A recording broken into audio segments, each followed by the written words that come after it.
ഓം ശ്രീനാരായണ പരമഗുരവേ നമ. എല്ലാവർക്കും എൻ്റെ വിനീത നമസ്കാരം. ഇന്നത്തെ നമ്മുടെ വിഷയം സർപ്പമാടും സ്വാമിത്രപാദങ്ങളും.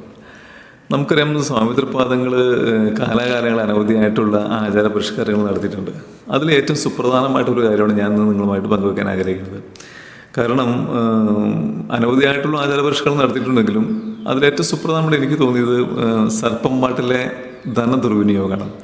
അപ്പോൾ അതിനെ ദൂർത്ത് നിർത്തലാകുക ഭഗവാന്റെ ഒരു ലക്ഷ്യമായിരുന്നു. അപ്പോൾ അതുമായി ബന്ധപ്പെട്ടുള്ള ഒരു ചരിത്രം പറയണമെങ്കിലാണ് ഭഗവാന്റെ ഈ സംഭവം നടക്കുന്നത് ഏകദേശം 1919 അപ്പോൾ ഒരു നാൾ സ്വാമിത്രപാദങ്ങളും ശിഷ്യസമേതം കൂടി ആലുംമൂട്ടിൽ ചാന്നാർ എന്ന് പറയുന്ന വ്യക്തിയുടെ വസതിയിലെത്തുകയാണ്. ഈ ആലുംമൂട്ടിൽ ചാന്നാരെ കുറിച്ച് നമുക്കൊന്ന് മനസ്സിലാക്കാം. ആലുംമൂട്ടിൽ ചാന്നാർ എന്ന് പറയുന്നത് കേരളത്തിൽ ആദ്യമായിട്ട് കാറ് വാങ്ങിയ ആളും അതോടൊപ്പം തന്നെ ഏറ്റവും മുൻപന്തിൽ നിൽക്കുന്ന ഈഴപ്രമാണിമാരിൽ ഒരാളും ഒരു പക്ഷേ തിരുവിതാംകൂർ രാജാവിന് സാമ്പത്തിക ബുദ്ധിമുട്ട് അനുഭവപ്പെടുന്ന സമയത്ത് സാമ്പത്തികമായിട്ട് സഹായം കൊടുക്കുന്ന ആളുമായിരുന്നു ആലുംമൂട്ടിൽ ചാന്നാർ. അപ്പം നമുക്ക് മനസ്സിലാക്കാം എത്ര നിസ്സാരക്കാരനൊരു ആളല്ല. അപ്പോൾ അത് സാമ്പത്തികമായിട്ടും സാമൂഹികപരമായിട്ടും വളരെ മുന്നോക്കം നിൽക്കുന്ന ഈ വ്യക്തിയുടെ വസതിയിൽ ഒരു നാൾ ശിഷ്യസമേതം സ്വാമിത്രപാദങ്ങൾ അവിടെ എഴുന്നള്ളുകയാണ്. അപ്പോൾ ആ സമയത്താണ് ഈ ചാന്നാരുടെ മറ്റൊരു പറമ്പിൽ വളരെ ഗംഭീരമായിട്ട് തന്നെ ഈ സർപ്പംപാട്ട് അരങ്ങേറാണ്. അപ്പോൾ ഇവിടെ വന്ന് സ്വാമിത്രപാദങ്ങൾ വിശ്രമം കഴിയുമ്പോൾ ഈ ചാന്നാർ വന്ന് ഭഗവാനെ സമീപിച്ചിട്ട് പറഞ്ഞു, തൃപ്പാദങ്ങളെ നമുക്ക് ഈ സർപ്പംപാട്ട് നടക്കുന്ന സ്ഥലത്തൊന്ന് പോയിട്ട് വരാം.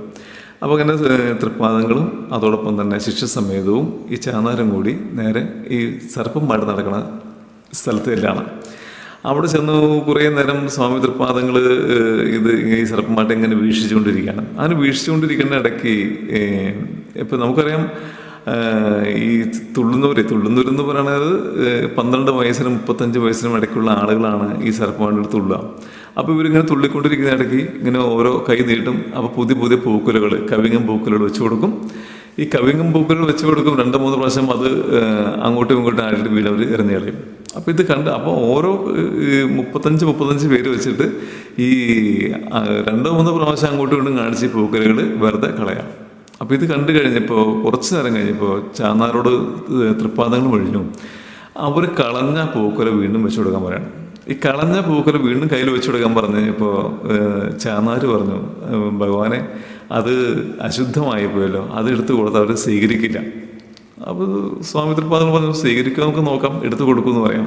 അപ്പോൾ വീണ്ടും ഈ ചാന്നാരതെടുത്ത് ഈ കളഞ്ഞ പൂക്കലെടുത്ത് വീണ്ടും ഈ കൈ നീട്ടുന്ന ഈ തുള്ളലാരുടെ കയ്യിലേക്ക് വെച്ചു കൊടുത്തു. അവർ മേടിച്ച് വീണ്ടും തുള്ളി തുടങ്ങി. അപ്പോൾ തൃപ്പാദങ്ങൾ ആത്മഗതമായിട്ട് പറയാണ്, അപ്പോൾ അവർ കളഞ്ഞ ആ പൂക്കല വെച്ച് വീണ്ടും തുള്ളുമല്ലേ.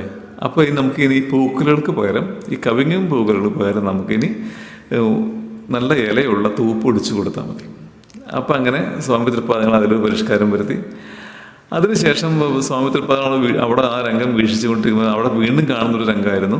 ഇങ്ങനെ ഓരോരുത്തരും ഈ 40 വരുന്നവർ വീണ്ടും ഈ കരിക്ക് വാങ്ങിക്കും, കരിക്ക് മേടിച്ച് ലേശം കുടിക്കും, ബാക്കിയുള്ള ജലം തലയിലൊഴിക്കും ഇവർ. അപ്പോൾ ഇത് കണ്ടു കഴിഞ്ഞപ്പോൾ തൃപ്പാദങ്ങൾ ഒഴിഞ്ഞു. ശരിയാണ്, തുള്ളുന്ന സമയത്ത് തണുത്ത വെള്ളം തലയിലൊഴിക്കേണ്ട ആവശ്യം തന്നെയാണ്. പക്ഷെ നമുക്കിനി കരിക്കിൻ്റെ ആവശ്യമില്ല. ഇതിന് പകരമായിട്ട് നമുക്ക് രാമച്ചം ഇട്ട വെള്ളം ഇവർക്ക് കൊടുത്താൽ മതി. അതും മൺകുടത്തിൽ കൊടുക്കേണ്ട. മൺകുടം ഒരു വീണ്ടും എറിഞ്ഞ് പൊട്ടിച്ചാലും നമുക്കതിന് പകരമായിട്ട് ചെമ്പുകുടത്തിൽ കൊടുത്താൽ മതി. അങ്ങനെ അത് പറഞ്ഞു. അപ്പം അങ്ങനെ ഒരു പരിഷ്കാരം സ്വാമിത്രപാദങ്ങളോട് കൊണ്ടുവരണ്ടായി. നമുക്കറിയാം, ആ പരിഷ്കാരം എന്ന് പറയുന്നത് നിസ്സാരമായിട്ടൊരു കാര്യമില്ല. ആ ദേശത്ത് മൊത്തം ഇതുപോലുള്ള ഇത് നടന്നു കഴിയുമ്പോൾ 1500 കരിക്ക്, അതോടൊപ്പം 500 പൂക്കൾ, ഇതൊക്കെ വലുതായി അതിനെ കരിക്ക് തേങ്ങയായി, അല്ലെങ്കിൽ ആ കവിങ്ങും പൂക്കുലകൾ അടക്കയായി, ഇത് വിറ്റ് കിട്ടുന്ന പൈസ കൊണ്ട് നമുക്ക് മറ്റുള്ള നന്മയായിട്ടുള്ള കാര്യങ്ങൾക്ക് ഉപയോഗിക്കാന്നുള്ള ഒരു സന്ദേശമാണ് സ്വാമിത്രപാദങ്ങൾ കൊടുത്തത്. അപ്പം അങ്ങനെ ആ സർപ്പംപാട്ടിലെ അനാചാരത്തെ സ്വാമിത്രപാദങ്ങൾ വളരെ മൃദുവായി തന്നെ, ആർക്കും ഒരു ദോഷമില്ലാത്ത രീതിയിൽ, അല്ലെങ്കിൽ ആർക്കും ഒരു മനപ്രയാസം ഉണ്ടാക്കാത്ത രീതിയിൽ അത് നിർത്തലാക്കി. പക്ഷേ ആ ദുർവിനിയോഗം നിർത്തലാക്കിയെങ്കിലും, ആ ധനത്തിൻ്റെ ദൂർത്ത് നിർത്തലായെങ്കിലും കാലാകാലങ്ങളിൽ പിന്നെ അവിടെ ആ സർപ്പംപാട്ട് നിന്ന മാതിരി.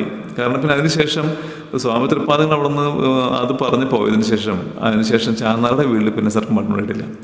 അതുപോലെ തന്നെ ഈ ലേഖകൻ പറഞ്ഞിട്ടുള്ള കാര്യം, ആ പ്രദേശത്ത് വീണ്ടും ഇങ്ങനെയുള്ള സർപ്പംപാട്ട് ഈ ചാന്നാളുടെ വീട്ടിൽ നിർത്തലാക്കിയതിനു ശേഷം ആ പ്രദേശത്തും ഇത് നിർത്തലാക്കി. അപ്പോൾ അങ്ങനെ കാലാകാലങ്ങളിൽ സ്വാമി തൃപ്പാദങ്ങൾ ആചാരങ്ങളിൽ അനവധിയായിട്ടുള്ള പരിഷ്കാരങ്ങൾ വരുത്തി. പിന്നെ ആ കാവിൽ നിന്ന് പോകുന്ന അവസരത്തിൽ സ്വാമി തൃപ്പാദങ്ങൾ കൂട്ടിച്ചേർത്തു ഈ കാവിൽ വലിയ മരങ്ങൾ നിർത്തിയിട്ട് താഴെയുള്ള കുറ്റിക്കാടുകൾ പറിച്ച് കളഞ്ഞ് അവിടെ നല്ല വെള്ളം മണൽ വിരിച്ചു കഴിഞ്ഞാൽ നമുക്ക് വേനൽക്കാലത്ത് വന്നിരുന്ന് നല്ല കാറ്റ് കൊള്ളാനും ഇതിൻ്റെ പ്രകൃതി ഭംഗി ആസ്വദിക്കാൻ സാധിക്കും. അപ്പോൾ അങ്ങനെയുള്ള പരിഷ്കാരങ്ങൾ എന്താണോ കാലഘട്ടത്തിന് ആവശ്യം അങ്ങനെയുള്ള പരിഷ്കാരങ്ങൾ കൂടി വരുത്തിയിട്ടാണ് സ്വാമി തൃപ്പാദം അവിടെ നിന്ന് മടങ്ങിയത്. അപ്പോൾ അങ്ങനെ കാലാകാലങ്ങളിൽ അനവധിയായിട്ടുള്ള ആചാര പരിഷ്കാരങ്ങൾ സ്വാമി തൃപ്പാദം നടത്തി. അത് ഇന്ന് കാണുന്ന കേരളം ഇങ്ങനെ ഉരുത്തിരിഞ്ഞു വരാൻ ഉള്ള ഒരു കാരണം ഭഗവാന്റെ ആ അകമഴിഞ്ഞിട്ടുള്ള ആ അനുഗ്രഹമാണെന്ന കാര്യം നമ്മൾ തിരിച്ചറിയാം. ഇനിയും നിങ്ങൾക്ക് ഇതുപോലുള്ള വീഡിയോകൾ കിട്ടണമെങ്കിൽ എൻ്റെ ഈ ചാനൽ നിങ്ങൾ സബ്സ്ക്രൈബ് ചെയ്യണം. അതോടൊപ്പം തന്നെ ചെറിയ ചെറിയ അറിവുകൾ, ഭഗവാനെ കുറിച്ചുള്ള അറിവുകൾ മറ്റുള്ള ഷെയർ ചെയ്ത് കൊടുക്കുക. ഇത്രയും പറഞ്ഞുകൊണ്ട് ഇന്ന് ഈ വീഡിയോ ഞാൻ പരിസമാപ്തി ചെയ്യുന്നു. എല്ലാവർക്കും എൻ്റെ സാദര നമസ്കാരം.